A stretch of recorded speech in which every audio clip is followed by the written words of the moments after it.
Video को अंत तक देखें और चैनल को सब्सक्राइब नहीं किया है तो चैनल को सब्सक्राइब कर लें ताकि आने वाले वीडियो आप लोग मिस ना कर पाए।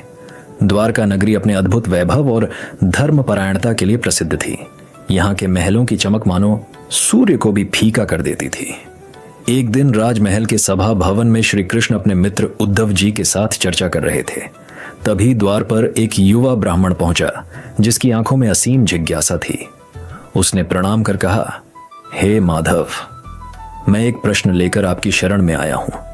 संसार में लोग मांसाहार को लेकर भिन्न भिन्न मत रखते हैं। कुछ इसे बल प्रदान करने वाला कहते हैं तो कुछ इसे पाप मानते हैं। कृपया मुझे सत्य का बोध कराइए। श्री कृष्ण मंद मंद मुस्कुराए और बोले, वत्स, यह कोई साधारण प्रश्न नहीं है।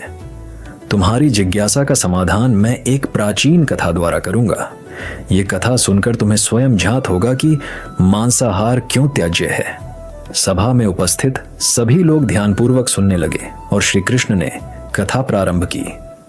पुरातन काल में भारतवर्ष के घने वन शालवन में महर्षि अत्रि अपनी पत्नी अनसुया के साथ रहते थे।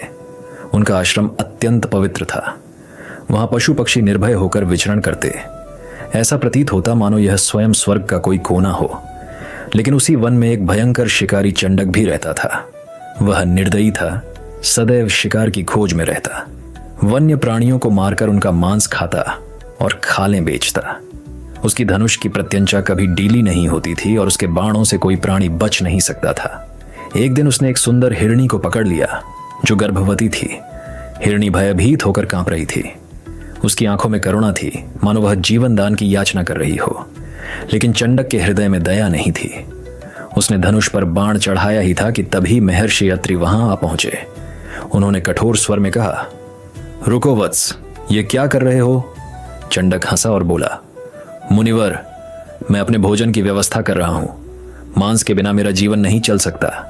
महर्षि अत्रि गंभीर स्वर में बोले, वत्स, क्या तुमने कभी सोचा है कि जब तुम किसी प्राणी को मारते हो तब वह कितनी पीड़ा सहता है? यदि तुम्हारे ही शरीर में बाण घोंपा जाए तो तुम्हें कितना कष्ट होगा? चंडक ने हंसकर कहा, मुनिवर, यह तो प्रकृति का नियम है। बड़े जीव छोटे जीवों को खाते हैं। यदि मैं इसका मांस नहीं खाऊंगा तो मेरी शक्ति क्षीण हो जाएगी। महर्षि अत्रि बोले, यदि यह सत्य होता तो मुनि, आर्षे और ब्राह्मण दीर्घायु और शक्तिशाली कैसे होते? वे केवल फल, कंदमूल और अन्न ग्रहण करते हैं और पूर्ण बलशाली रहते हैं। चंडक सोच में पड़ गया। महर्षि अत्रि बोले, वत्स, क्या तुम जानते हो कि तुम्हारा पूर्व जन्म क्या था? चंडक चौंक गया। महर्षि बोले, बहुत समय पहले इसी वन में एक राजा राज्य करता था। उसका नाम था रुद्रसेन। वह अत्यंत पराक्रमी था, लेकिन मांसाहार और हिंसा में लिप्त था। प्रतिदिन वह अनेक जीवों का शिकार करता और उनका मांस भक्षण करता। एक दिन उसने इसी जंगल में एक मृगिनी को मार डाला जो गर्भवती थी। उसकी मूक चीखें समस्त वन को कंपा रही थीं।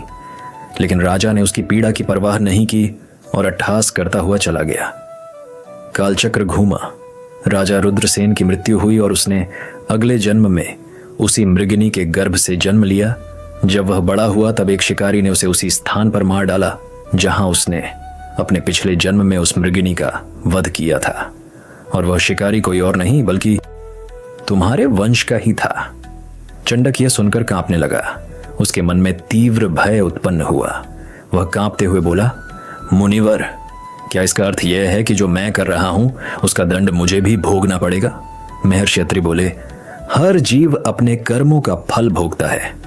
जो दूसरों को पीड़ा देता है उसे भी वही पीड़ा सहनी पड़ती है। यही कर्म का अटल नियम है। अब चंडक के नेत्रों से आंसू बहने लगे। उसने महर्षि अत्रि के चरणों में गिरकर कहा, मुनिवर, मैंने अब तक अज्ञान में आकर अनगिनत जीवों की हत्या की है। क्या अब भी मेरा उद्धार हो सकता है? महर्षि अत्रि ने उसे आशीर्वाद देते हुए कहा, यदि तुम सचमुच प्रायश्चित करना चाहते हो तो हिंसा का मार्ग त्याग दो। अहिंसा के पथ पर चलो, प्राणियों से प्रेम करो और अपनी आत्मा की शुद्धि करो। चंडक ने उसी क्षण अपने शस्त्रों का परित्याग कर दिया और सदा के लिए अहिंसा का व्रत ले लिया।